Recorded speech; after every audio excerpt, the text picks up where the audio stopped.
This YouTube video was presented by Screamscape, your ultimate guide to theme parks. It's the Coaster Crew.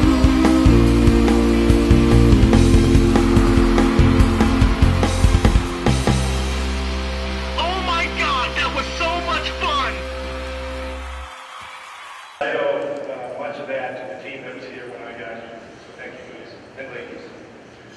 So about 6 months ago, I got a call from my friend and former colleague, Paul Nolan. And I have enormous respect for Paul, and I am so grateful you're an IAAPA. But Paul called and he said, would you help us out when you do the speech at breakfast? And he knew I couldn't turn it down for that reason. But then, as only a friend can do, he said, look, we want to mix it up a little bit. We'd like you to talk about leadership and innovation. Tell them everything you know, and try to stretch it to 15 minutes. As only a friend could do. But look, I would hope that in the end, and I know I've got a lot of friends in this room that lead large organizations and small organizations, I would hope in the end this industry would be as much known for our investment in leadership as it is in the biggest, largest, baddest new attraction. And so today I'm going to just give you, for the sake of time, I'm going to give you some sound bites. There are things I've collected over the years.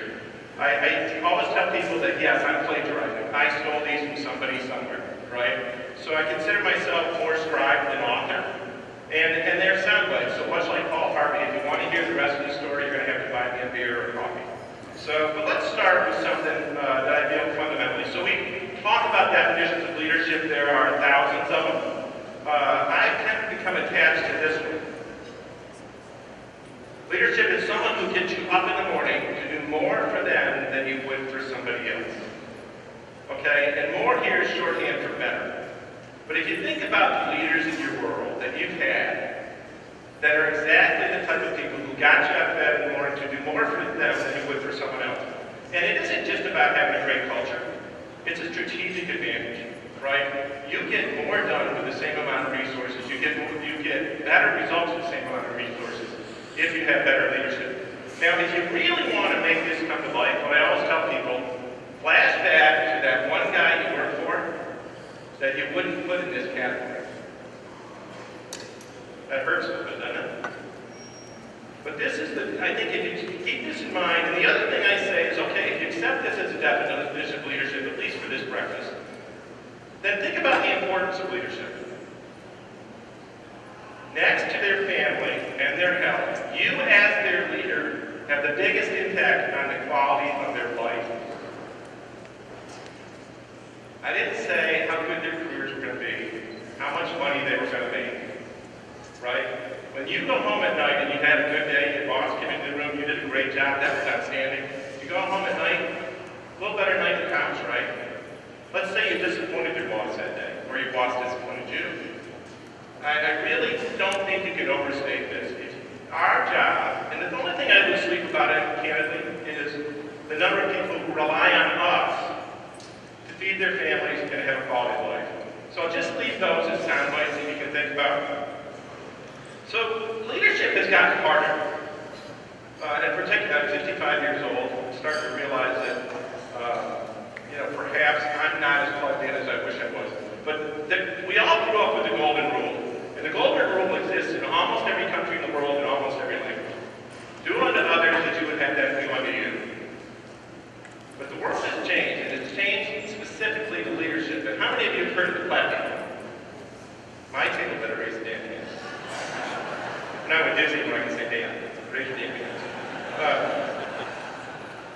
The platinum rule. Do unto others as they would want you to. It's a higher standard. You have to invest in the individuals to know what makes them tick, what motivates them, right? And this is where I can bridge a little bit into investment in diversity. I don't talk in public unless I get to touch on diversity, and I'm only going to touch on it today. But the important thing to understand about diversity is it's not just about the color of your skin, where you choose to pray, who you go home to at night. It's whether you grew up in a family of one, you were the only child, or there were 10 kids, whether you ever spent time overseas, right? Whether you were in the military, did you have a mom and dad, or were you raised by your grandmother? Do you play a musical instrument? Do you speak a second language? And the reason that's important as it relates to the platinum rule, that's the investment you need to make to understand how to get the most, how to get them up in the morning to do more for you than somebody else. And the story I always like to tell is the guy who wrote the screenplay for Amistad gave the following example. He said there are 3 rooms. First room is 20 white males from North America. Second room is male and female from all around the world. Third room is every type of diversity you could imagine. Right? Which room has greater creativity? Not a trick question. Third room. But only if they can communicate with each other. And they only communicate with each other if they trust each other. And they only trust each other if the leadership of the organization sets the culture such that trust is earned. Okay, another leadership lesson. I hope Joe Rody's in the room. If he's in the room, he can tell you anything about the land speed of this animal. I don't even know anything about it. But this is designed toward executives. This is a message that I think, if you're an executive in an organization, I want you to pay attention to. If their heads are so big, why are their ears so small? Right? So we as leaders have an obligation to listen. Right? And I've told every leader I've worked for the last 2 decades, I'll work for them as long as they listen to me, not necessarily as long as they agree with me. Right? Because they get an extra vote, but there's something that I get a psychic value from participating in those conversations. So if their heads are so big, why are their ears so small? Now look, as a leader, you have an obligation to listen. It's not that obligation to look over the person's shoulders to the next person. It's an obligation to listen. You do not have an obligation to change your mind unless you get better information, and then I hope you have the courage to change your mind. Right? How could I be wrong? I'm the leader. So, in front of this audience this morning, I thought I'd give you a couple examples where I was wrong. This may or may not go well. Here we go. So, if you're attached to the castle here in Orlando, this is in Disneyland, California. It's the most beautiful castle in the world. And I'm the new guy. It's 2003. I'm at Disneyland. I've got a new team. And we're getting ready for the 50th anniversary. And only as Disney can do, I take my first walk in the park as the new guy, right? And there's probably a cadre of people, and they're writing notes for, So anyway, I get to the end of Main Street, and I look up Main Street, and I always do this. I look for the picture the consumer's going to take. And on the right-hand side of the picture, there was a churro cart. And so I'm saying, gosh, when everybody in the world comes to Disneyland, they all take that picture. Do we really need to have the churro cart in the picture? Right? So somebody back there writes down churro cart, get the hell out of the churro cart. Right? I go back to my office that day, and a woman named Mary Niven, who now runs Disney's California Adventure, I think, who was running food and beverage at the time, and she comes to my door, and I'll give Mary enormous credit. She knocks at my door, and I'm the new guy. I don't know Mary. She said, can I talk to you? Sure, Mary, come on in, talk to you. She goes, I understand you walked the park today. I said, yeah, it was great. We saw all this good stuff. I'm really excited. She goes, I understand you want us to move the churro cart at the castle. I said, well, actually, I said, gee, I don't think a churro cart in the picture. Mary says, we can do that. But we moved it before, and the economics fall by about half. And I said, well, how much does a churro cart make? Mary says, that churro cart makes $1 million. I think I can live with it. I told that same story at the PetSmart store manager conference. And when I got the surveys back about my speech, the one verbatim I remember was, where do I get a churro cart? But look, if Mary didn't have the courage, if we didn't have the culture to have that conversation, we would have done something really silly. So here is where I almost made a tragic mistake in my early years at Cedar Fair. So, and thank God Robbie Cuprelli and Richard Zimmerman and Phil Bender and my CMO, Kelly Summerall, kept me honest. So I'm the new guy, right? The new guy has opinions. Here we go. Knott's Berry Farm. If you land at the Orange County Airport in Orange County, California, you see a sign for Knott's Berry Farm? What do you think it is? A fruit stand? You don't know, right? We got to get rid of the farm name. Got to get rid of the farm name, right? And so fortunately, we went off and did some focus groups. And the most powerful thing in the focus group, by the way, was they told, this was me, and actually one lady started to cry, they told the focus group we were closing Knott's. Right? And if you want to see emotion come out, that's where we learned the attachment to the farm. The other, I have to give credit here though. People like Bob Rogers, people like Marty Sklar, people like Eddie Sato and Tony Baxter walked the park with me, and they all called it the farm. They didn't even call it Knott's. So let me show show you with that insight, again, how we now leverage Knott's Berry Farm in our commercial marketing. It's season pass season at Knott's Berry Farm, and it's a bumper crop this year. We've grown 3 new family rides for our boardwalk this summer. Plus, you get in-park discounts on all food, merchandise, and month tickets, all for just 6 payments of $12. Because having fun should be hard work. For you, anyway. Get everything a season pass has to offer before prices go up May 27 at Knott's.com. And it even works when you get to the Halloween season. Most of the year, we're working hard to make sure it's easy for you to have fun at Knott's Berry Farm. And every fall, our focus shifts a little to scaring the heck out of you. That's why we take great pride in our grade A organic fed zombies. So it scares you at the car, they're 100% pure evil. Four new mazes and return with the Green Witch. There's more to fear at the 40th haunt. Nice job, Kelly. So I told you a couple stories about where I had to be a better listener, and I had to have the courage to change my mind. Well, I'm not the only one that sometimes makes mistakes. So my general manager at Knott's Berry Farm, Rocky, probably 3 tables back, listening very closely right now.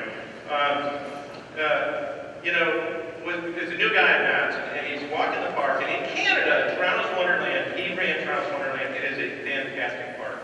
But one of the things he did was he changed the music on the midway to be more contemporary music, and the place livened up, and they stayed a little longer, and his per cap grew. So when he got to Knott's, he wanted to do the same thing.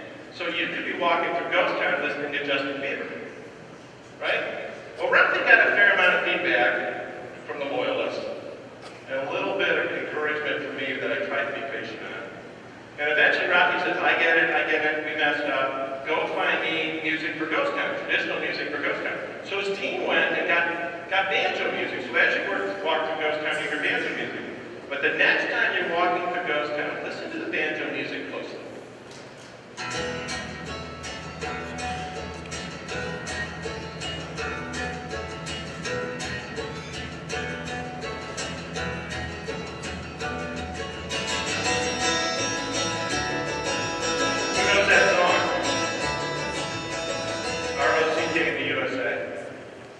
Soundtrack is very contemporary, or I would say it's 50 years contemporary music. But it fits perfectly in Ghost Town and it gives the energy level. So, Rafi, I'm proud of you for being a good listener, but I'm also proud of you for running one of the greatest parks. And Rafi also did, as I'm picking on Rafi, the most effective capital investment we have made in decades, right? And so he took his legacy project that we had at Knott's Berry Farm that had been on commission for a while and brought in some experts and worked on it. And by the way, I'm not talking about the Timber Mountain Law Project, which Garner Holt did a wonderful job on. If you're in the audience, thank you very much. I'm talking about this little baby. Here is 2 hours in the life of the waterfall.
Instinct, the consumer knows what to do with it easily, right? You don't have to explain it too hard. And then economics, because if it doesn't intersect with economics, it's never going to get done. So I had the privilege of working with the Disney Cruise Line team at one point. I would show you the Disney Cruise Line team, but I did see their general counsel back there. So Jeff, I'm using this. Generic ship. I had the privilege of working with Alice Norsworthy at this project, and Alice was really the one that helped us find insights. But the biggest insight from the Disney Cruise Line, if mom has a glass of wine, the kid has a Frisbee and a friend, all is good, right? But the other insight, just in terms of trying to borrow best practices from other places, is a guy named Bill Ernest, who's my senior operator. Bill now is in charge of all of Asia for Disney's park attractions. I'm very proud. One of the best leaders I ever worked with. But one of the things I've learned about the Disney cruise was that the best experience was the island experience Castaway Cay. But we weren't spending enough time at the island, and that's what people's biggest complaint was. So the problem was you had to leave Nassau, you had to sail to the island at that time, and then you had to leave the island at night. Enough time to get back to Port Canaveral without running the engines too much, so you burn fuel, etc. So what Bill did was figure out that the key insight was I need more time at the island, and I can't change the two ends, when I get there and when I leave. But what he found out is when they docked at the island, it took about 45 minutes to about an hour and a quarter before they could unload passengers, because you got to the island, you had to take equipment off, etc. Bill went and studied NASCAR pit stops. And so they do it now in about 15 minutes. And the equipment's lined up in the right way. There's a little bit of redundancy of equipment on the island because you need that. And by the way, guests could get off before it was perfect, etc. But the key in that whole process, a stopwatch. A little competition for the crew. We're going to do it under 15 minutes.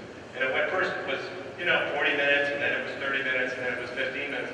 But I challenge all of us in the industry to go see where you can add value to your guests without a single dollar of cost. And that was just a good example for me. Games revenue is up for the first time in several years at Cedar Point and our other parks. So we looked at the games and we said to ourselves, Phil Bender and others said to themselves, why do people play games? 3 reasons generally. The first is social or competitive, right? I want to do it with my friends, see who wins. The second is ego, think 3-point shots, right? And the third is, and it's always related, want to win the prize. What's the most valuable thing we have in a theme park on any given day, particularly a peak day? Front of the line pass. It's your new biggest attraction. And so they went away, Phil and his team went away. This is Plinko.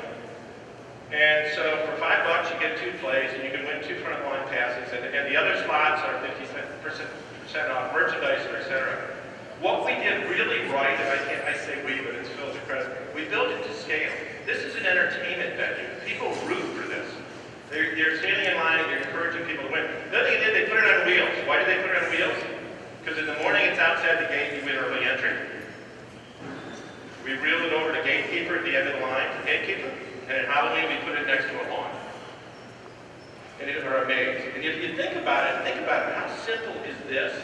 And what I like the most is just watching people play. What my accountant likes the most is cost of sales.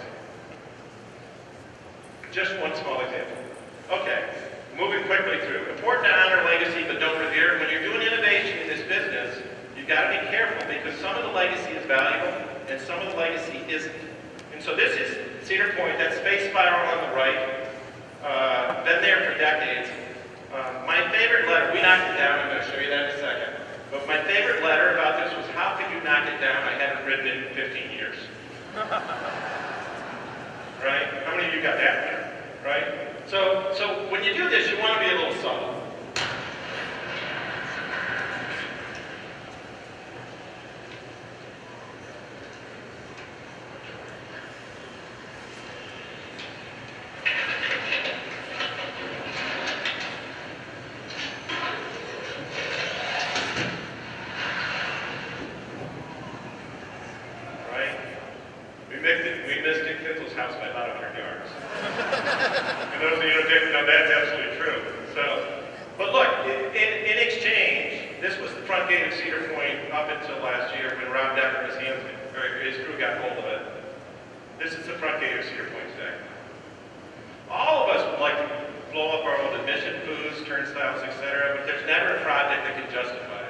And so a little further back, it gets a sense, 100% of the people that visit Cedar Point get to participate in Gatekeeper. The vast majority will ride it, but everybody else walks underneath in the morning. And just a couple of beauty shots, because I think it's been a remarkable project. And Rob, you and your team did an extraordinary job. The other thing is we cannot do theming. People want to talk to us about theming. We can't afford it. I can't afford $100 million for a mermaid something. I can't do it, right? But we can do placemaking. And this is another good example. We will spend money to create comfortable places, exciting places for people, in this case, who aren't riding Gatekeeper, to gather. And we find it extends length of stay. It makes the experience broader, for those individuals who aren't riding our coaster. And again, I think this is the best example of it. So one more quick example. Sun of Bees, if you know Kings Island, Sun of Bees had a little bit of checkered history. But Greg Schott and his team, again, came up with a way to leverage the legacy into the new project. And I'll show you what I mean. And when it stood, it was the tallest wooden structure in the world.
Everybody thinks they have the best team in the world, but one of the things we can agree on is we're in a great